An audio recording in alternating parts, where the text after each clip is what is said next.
Sa ilalim ni Aquino! Walang pagbabago! Sa ilalim ni Aquino!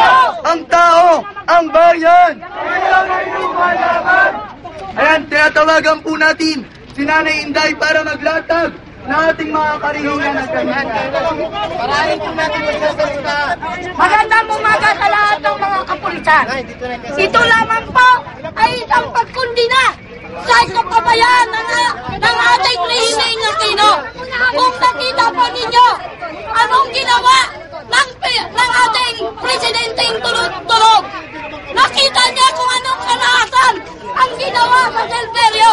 Ito po ay isang protesta na ginagawa ng Rehimeng Aquino dahil wala siyang ginawa o tugunan ang mga pagpatay sa aming mga kasamang komunidad.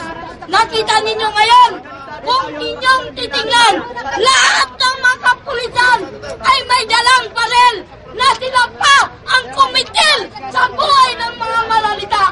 Patunay lamang yan na ang mga tao o mga residente ay talagang papatayin nila sa pamamagitan ng kanilang mga barel. Kaya patunay lamang sa inyo mga kapulisan, hindi kayo naglilingkod sa aming malalita. Ngunit mas naglilingkod kayo sa inutil at walang kwentang Rehimeng Aquino.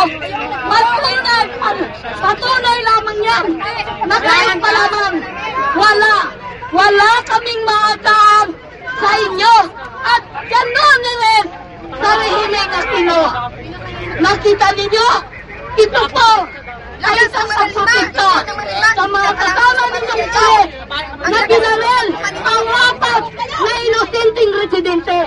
Patunay lang po ito dahil itong ginawa ninyo ay isang pagpuputabos sa aming karapatan.